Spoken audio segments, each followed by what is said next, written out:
wasila bu may Bamba amuñu benn wasila bu may Bamba yaakaaruñu nag ku dul yàlla yàlla moo di sunu borom defuñ borom keneen ku dul yàlla defuñ borom keneen yàlla moo ñu bind amal ñu mbokk yi ñoo leen di nuyu di leen siyaar borom dëkk ak imam di siyaare borom bis bi siyaare mboolem kilifa gu fi toog jógee ci gox yu fasantu koy fii te soriw ñëpp ñu ngi leen di siyaare Serigne Cheikh Diagne di la wax ne am nañ mbégte am nañ kontante kon sang bi Diagne ñu ngi lay siyaar bu baax a baax di ñaan yàlla yàggal la fi lool te ànd ak wér naal yi nga am ci kër Cheikh Moussa Cissé yan na yàlla defal la ko dañuy teewe ko ñun ñëpp ci daraja Cheikh Moussa bàyyi Mame Sétt Cissé moom lañ bëgg a jox kàddu gi mu waxal ñu ci angale ba taam jeex su ko defee ñu daal di woyal kàddu gi waaye ñu ngi leen di siyaar yéen ñëpp di leen jox seen wàccuwaay di am mbégte.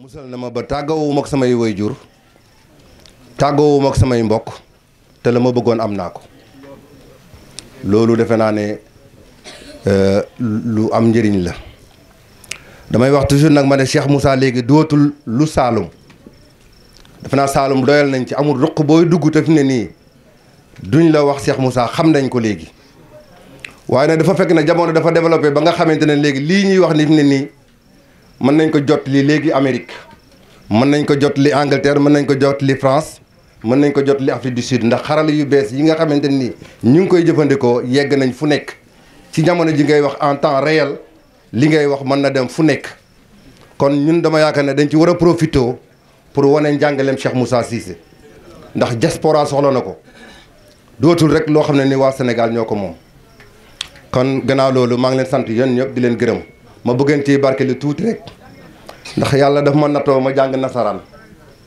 xëy na lu xawoon jëfee ci Saalum la ndax biñ ma dugalee nasaraan sax jàmbul samay mbokk yu bari noonu nañ Ali Cissé de yàq nay doomam yi parce que mu ngi leen di jàngaloo nasaraan waaye yàlla boole ma ak sëriñ boo xamante ne nii daf ko daan yàlla daf ko nattoon bu daan tukki lam ma njëkk a indil ci cadeau mooy kaamilu alxuraan boo xam ne ci anglais lañ ko bind ma di ca nat nati ba 15 jours yu nekk ma wàccee ko maanaam damay jàng nag ci yaxu anglais bi su ma demee ba gis aaya boo xam ne nii neex na ma dem ci yaxu arab bi jàng ko ba mokkal ko loolu def naa ko prenant lu mat juróomi at yoo xam ne ni boobu maa ngi université saa yu ma wéetee ci loolu laay nekk dem na sax ba samay waxtaan ñu bëri dañu foog ne sax man arab laa jàng wala leen waaye nag yàllaa ma dimbale rek kon loolu fi ne nii maanaam pour ma delloo kooku njukkal damay wax ne ndaje mu ma nekk suñ ko yitteewoo la ma ca xam ma wax ko ci làkk boo xamante ne ni xëy na ñeneen dinañ ko jëriñoo ndax nit ñaa ngi laajte kan mooy Cheikh Moussa Cissé te bëgg nañ ko xam.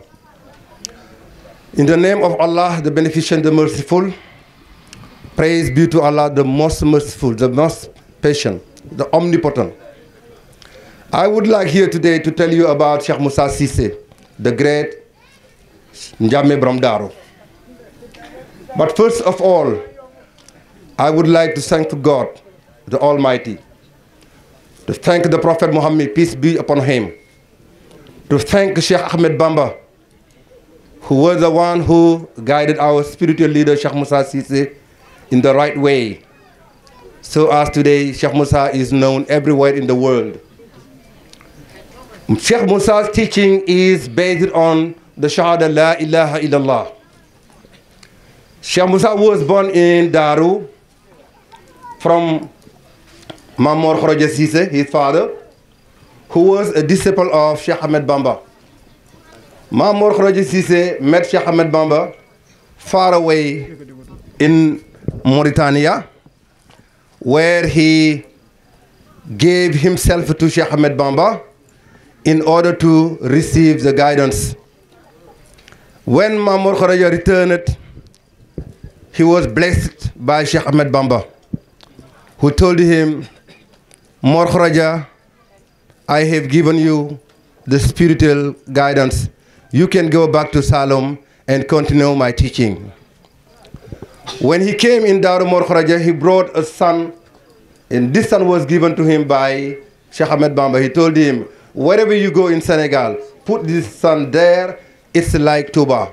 That means that Daru Mor Kharaja is the same place as Touba. They are the same. There is no difference. Because Daru was founded in the order of Cheikh Ahmed Bamba. So when Mame Mor Kharaja came to Daru, he continued his teaching. And many people came to listen to his teaching, his spiritual light. And Cheikh Musa was one of those disciples of his father. He was the son of Mame Mor Kharaja, but he was also a disciple. He did everything for his father. At a given time, Mame Mor Kharaja has a son who was his right hand. It means that whatever he wanted, if Cheikh Musa was there, he was the one who would ask to do it. And Cheikh Musa was sent twice to meet Cheikh Ahmed Bamba in his lifetime. The first time he met Cheikh Ahmed Bamba, his father gave him a saddle. You know, at the time, people were moving on horseback. There was no car, there was no Jakarta, there was no means of transportation. So, Mame Mor Kharaja gave a saddle to Cheikh Musa and told him to bring it to Cheikh Ahmed Bamba. That was the first time he met Cheikh Ahmed Bamba. The second time he met Cheikh Ahmed Bamba, his father gave him a bottle of honey. That's why a few moments ago I heard a singer saying, Yobulem in the lair. That's right. The second time Cheikh Musa met Cheikh Ahmed Bamba, his father gave him a bottle of honey, and he told him that this honey, I want you to give it to Cheikh Ahmed Bamba hand by hand. I don't want no intermediary. Just give it to him. And when he arrived, when he met Cheikh Ahmed Bamba, there were many people who wanted to take this bottle of honey to bring it to Cheikh Ahmed Bamba. But Cheikh Musa said, no, my father told me to give it to Cheikh Ahmed Bamba from my hand to his hand. And successfully, he brought the honey to Cheikh Ahmed Bamba. And he said that that meeting with Cheikh Ahmed Bamba was the click of his lifetime. He told us that Cheikh Ahmed Bamba, after receiving the honey, prayed and put his holy hands to Cheikh Musa's head. And he said that when Cheikh Ahmed Bamba put his hand on his head, he lost consciousness. He seemed that he was no longer living. And when he woke up, he said that, I think that that very day, Cheikh Ahmed Bamba blessed my lifetime. And he came back to Daru. And Cheikh Ahmed Bamba told him, if you go back to Daru, just wait until your father dies to reveal what I have given you. So when he came back, he continued to work for his father. And when his father died, he started to teach people what he received from Cheikh Ahmed Bamba.